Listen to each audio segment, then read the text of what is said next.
What up, Wasp fans? I'm Andrew Davis here with the second episode of Buzz Time. We're going to get into some more interesting topics this week. First, a little recap of women's swimming at ODACs. We're going to get into a little short recap of men's basketball and women's basketball this past week. And we're going to have another interesting, fun segment for y'all about men's and women's first team All-ODAC predictions. Let's get it.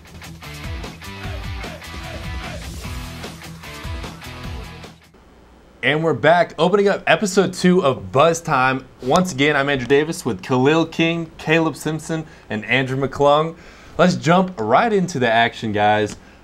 Women's swimming, ODACs. Boy. Man, they finished up third overall, but there were some key swimmers and key accolades that occurred over this past, over the ODAC. Michaela Nolte to start off especially. I mean, she broke the 200-meter breaststroke record for the ODACs and the school record. I think it was her own record that she actually broke with the school record, so definitely an impressive stat, and she probably will qualify for the NCAA tournament, but we will not know for a few more days. Right. Yeah, she got a B cut for both breaststroke events, and the way that the qualifying works is if you get an A cut, you're automatically in, and then committees will review the B cuts to figure out who gets to go to nationals, and she's got B cuts for both of her breaststroke events, but she's looking like she's got a good chance to go. Also, Jessica Richardson tied the ENH record in the 100 free with a 52.45 in her first leg of the relay, which the whole team finished runner-up. Let's throw it back to the length of Michaela Nolte's success. Over these 4 years, she's placed first in both the 100 and 200 breaststroke, so she's been doing this every year, so let's just keep that in mind. Absolutely. And what is it looking like for Michaela Nolte? What is she gonna have to do these next few days, this upcoming weeks, in preparation for this possibility? I mean, definitely still going to have to be in the pool, swimming each day. I mean, she's going to be definitely training with Coach Skinner as well and Coach Colleen. What is the strategy Skinner is going to utilize? That's a tough one. I guess she needs to keep doing what she's doing, because it's worked out for her so far to the tune of 4 straight wins in the breaststroke. So she just got to keep going, make sure she finishes it, make sure she stays concentrated, because her season has every opportunity to get a little bit longer for nationals. So continue to eat right, eat healthy, and still have that focus is something that's going to be extremely important. Also to note for her, she won the Farm Bureau Insurance Scholar Athlete of the Year, and she was first DNH swimmer to be honored with that award. So she brings it everywhere. Absolutely. Yeah, the swim team, they have their team is very successful. We can't leave out the fact that 2 others, placed second All-ODAC, and then we had 3 that made the third team. So just an impressive team. Just more names out there that had some success. Michaela Nolte obviously winning that championship in the 200 breaststroke. You had Jordan Greenberg and just those other names. As we talked about last week, in the leadership realm of that team, doing some big things, and some freshmen stepping up as well. And looking forward to the future. I mean, we remember last year when sending off Michaela Nolte to nationals, that was a big event for our campus, and pretty much half of our campus was there. And so if her doing that again is definitely going to be a huge milestone in her career, and in just leaving a mark here at Emory and Henry. And any other thoughts on the future of that? I just think that the school will be behind her throughout the whole entire time at the NCAA tournament if she is to make it. And also, I think that's going to be some drive and motivation for her, knowing that she's got so much support behind her and such a great team behind her. Absolutely. Well, now we're going to jump into a little recap of men's basketball and women's basketball this past week. Let's jump right into men's basketball. I mean, started out the week 8th in the South, and then go play Guilford last night, Wednesday night, and they beat the #1 team in the South region, Guilford, who's also number 26 in the nation, by a score of 65-60. And Miles Turner, boy, did he have a game. Let me just tell you, Emory and Henry has to have a specific confidence about him to go and knock off the top team in the conference. And it was start off the game a little scary, as I sit on the side, but we played Emory basketball, and we managed to keep steady consistency, and ended up taking the win. And I don't know much about the women's game, but it was a tied game until 12 minutes on the clock, and they came over and pulled out the win. So it's been a little scary for both games, but boy. Absolutely. Yeah. And talking about for the men's team, you know, somebody had to get hot there in the beginning. It was not looking good in that first quarter. And Cliff Conley started to show up. His shot just started to fall, thus getting the men's team able to get back in there, able to create for each other. And with that and Miles Turner's leadership on that court, and just being able to find even the birthday boy, John Sheeler, he had a night too. So just being able to utilize all the assets. And with Cliff Conley, too. I know there's no stat line for this, but I swear Cliff Conley would be leading the NCAA in 4-point plays drawn, because he's hit so many threes this year to where he's got fouled directly after. I think he's up to 5 after yesterday. He had 9 points on that 16-2 run for the Emory and Henry men's team. And you can't, you know, Coach Wilson always talks about doing the dirty things and doing the things that are hard. And just knowing and seeing Alec Wynn and Ferg really, and Chase Branscombe just stepping up, Brandon Self as well, stepping up in the rebounding and just being physical, using that physicality and stepping up in that realm and just trying to make an impact there. Without that, there would have not been a victory last night. Yeah. So those things are just crucial, the little things. And talking about big plays and doing the little things, let's talk about the game winner, Taylor Blevins. I was actually on the call for that, and boy, was that a game as well.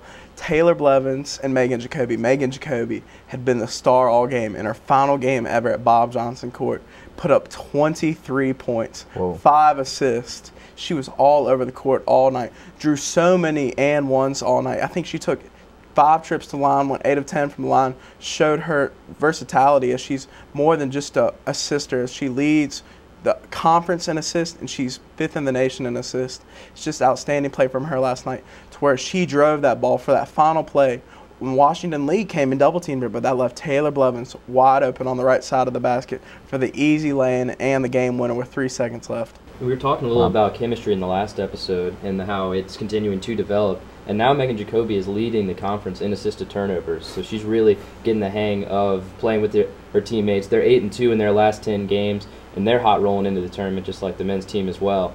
And a conference that's a little bit more top-heavy too is Guilford, Lynchburg, EMU, and us for the Wasp. We've been pretty much the story for the entire year. So just making sure that we continue to keep it that top-heavy, that we get our bye, that we go in, we continue to play our game. There's nothing that we can't do. For the women's team, with only 2 seniors and so many freshmen, it's all about coming together for them, and I'm just glad to see them be very successful this year, and looking forward to going into the ODAC tournament. Absolutely. Both the men's and women's team just making huge strides here. Now we're going to transition into another fun segment, and all 4 of us made predictions for the All-ODAC First Team for men's and women's basketball. And we're going to kind of talk about that, why we chose who we chose, and, you know, the buzzing names in the ODAC conference. All right, guys, in looking at our predictions, all 4 of us picked the same 3 players in the ODAC for men's. And I'm going to name those guys: Miles Turner, Corey Moore, and Zach Burnett. I feel like amongst all 4 of us, hands down, those guys are going to be highly touted, and they're going to be on the first team. And you know, can we defend that? Like, why? I mean, Moore and Burnett were on the team last year. They were on the first team last year. And definitely Moore, I think, is probably going to win Player of the Year in the ODAC. But Miles Turner, people see his stats this year. They haven't been the highest that he's had in his career at Emory and Henry. But this year, I mean, he's been more than just a stat guy. He's been a leader for this team that's really needed. And that leadership has showed, as you look at their record right now, 17-7. And one of the top teams in the ODAC right now. And I think that's why Turner will make the first team. And you see coaches come after the game, and you know, they exchange pleasantries with Coach Wilson. They go up, they talk about Miles. He's definitely been someone that's caught the eye of the conference. He's been around for a while because of his injury that he had. So he's in his 5th year here, but obviously a redshirt senior. So he's been a name that the conference has known for a while. He's still putting it up some stats too, with 11 points per game and almost 2 steals a game. And stats on this Emory and Henry team, like big stats like that, are hard to come by just because of the amount of weapons and the depth. So I think that's something that the coaches will pay attention to, especially as we deal with Miles Turner, well-respected name in the conference. Absolutely. And you look at Corey Moore and Zach Burnett. Those 2 guys, for their respective teams, statistically have led those teams this year and in their past years. And when you think of those teams, those are the names you think of when you think of Lynchburg and Virginia Wesleyan. And without those guys, those programs, I don't think would be as versatile as they are now. And so I think those names are key in why we chose those. I see a name, Malcolm Clark. It's frequent on our predictions. Well, Clark was the second team All-ODAC last year. I think he's a junior last year, so this year he's a senior. And the Shenandoah team last year, they finished 12th place. So the fact that he was on second team last year on such a low team, it was just a shocking thing to see. But this year, he's kind of brought Shenandoah back up in the middle of the pack. I know it's still bottom of the conference, but he's definitely had the leadership like Turner, and everybody knows about Clark in the league. So that's why I think he'll make first team as well. Very aggressive player at 18 points per game, and what's really impressive for me, what jumped out at me, was his 8.7 rebounds per game from the guard position. He's got a little bit of that angry drive-in Westbrook game about him, and he can really get his shot and put it in too. He's 5th in the conference at 51% field goal percentage. So definitely a proven scorer and force to be reckoned with on the glass. And we may be a little biased being from Emory and Henry, but we have some other ENH names: Alec Winnick, Cliff Conley, even Colin Molden. Khalil, you put Colin up there. What is it about those people here, the guys here from the Emory and Henry team, that makes them distinguishable in this realm? Well, I mean, Alec, I put him on my first team just because, I mean, you look at his stats this year, such high numbers in points, rebounds. But another thing not a lot of people notice is his field goal percentage per game is so high. It's top 5 in the conference. And then also his free throw shooting. For being his size and being such a big forward, he's not a bad free throw shooter either, shooting around the 70% range. And then, Khalil, you mentioned Colin Molden. Definitely, I think Molden will make a team this year. And I also think he'll win Freshman of the Year as well. But I just don't see Molden making first team. I'd see more of a second or third team with that. I like to argue that Colin, I'd like to say it starts with his defense, but it's equal to his offense. He just has that defensive edge, and he's gonna use that extra energy, take the ball, and he's gonna drive it down there and make a basket. We've seen this with numbers and all the shots he completed after running down with the steal, and he's just helped the offense so much. I want to say with his youth, but hopefully it never dies down. He just has the energy to him. You got to think, too. So why don't you think? Only 3 guards can make the first team as well. So he's got to beat out Corey Moore, Zach Burnett, and his own teammate Miles Turner, who Miles Turner leads the ODAC in steals right over Colin. I think Colin is, like we said last week, Freshman of the Year is going to be his forte. That's going to be his area to shine, if any. And like you said, it's going to take a lot for Colin, but definitely for Corey Moore, Burnett, and Turner. Those are the top 3 guys that we have. In transitioning to women's predictions, all ODAC, we had equally the same 3 women, Jacoby, Beam, and Lamb. And talking about Jacoby from ENH, that point guard, floor general mentality, and like her name is just so relevant among the ODAC. Honestly, you want to go into it, I think Megan Jacoby is one of the top guards in the nation, probably the best guard in all the ODAC. A lot of people look at her numbers and they see her points are low, but you don't look at her assist numbers. She's like CP3 out there. I mean, all she does is dish the ball in to get easy assists. She's got such a floor general mentality, and she also just has that style of play to where she can get those accurate passes inside and just swivel them through the defense, through these little small holes that not a lot of other guards can really do. And what is it about Jessica Lamb that we saw? I mean, Lamb is another 4-year senior from Bridgewater College, leading the ODAC in points, and she's just been another senior leader for one of those teams in the ODAC. Who were some sleepers that we could see coming up in this ODAC team for the women's? Definitely Tessa Johnson. Just the 3 that she's able to make out there and the consistency with that. She'll come off the bench and give us an edge we need to get the lead. So, I think also Emily Persick for Washington and Lee. She's a good dark horse name. She's 3rd in the conference in 3-pointers and 4th in the conference in scoring.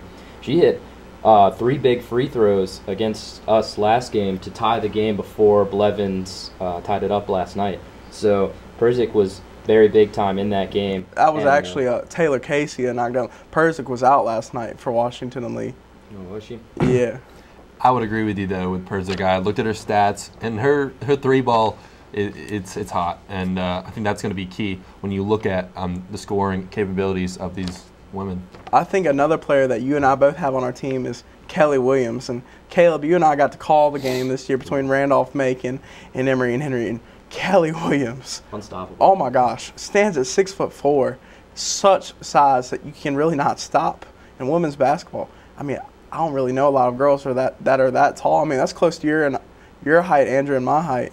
And she's just so good at getting the basket inside and also just picking up those easy offensive boards and defensive boards. Absolutely. I'm gonna be biased again, but what about the freshman of the year last year, Taylor Blevins? How's she done compared to last year? And what do you think her standings are? I was going to bring her up and just ask y'all, what is it going to take for her? She stepped up big time last year, freshman of the year, as you said, and this year just making strides. She's a scoring machine for Emory and Henry, and we may be biased, but we have there is solid evidence, there is solid proof that Blevins is a creator, that she is a go-getter.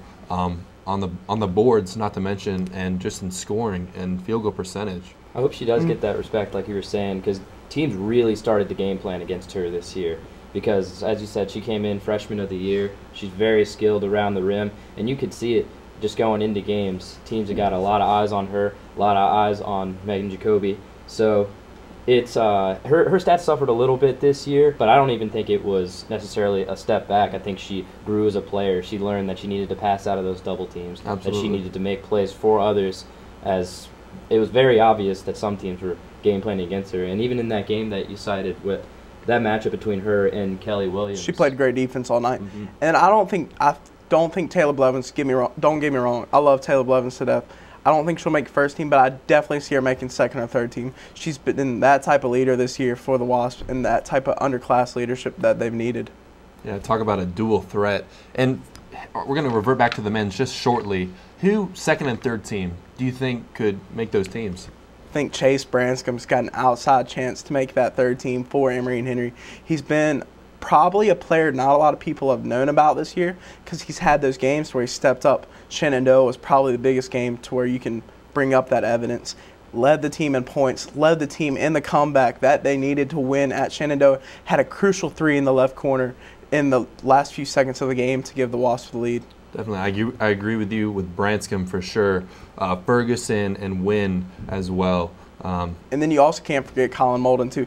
If Colin Molden doesn't make second or third team, I will be completely shocked. I will be shocked. I will be shocked. Well, that was a fun segment, guys. And it'll be interesting to see how all this plays out heading into ODACs and as the men's and women's team go to the ODAC banquets and find out these results. Alrighty, that wraps it up for episode 2 of Buzz Time here at Emory and Henry. And next week, we're not going to be back because of ODACs, but we will be back 2 weeks from now covering a recap of ODACs for women's and men's basketball and the intro to the baseball and softball seasons. Until then, I'm Andrew Davis on behalf of these 3 gentlemen. This is Buzz Time. Ball out, Andrew. Bye.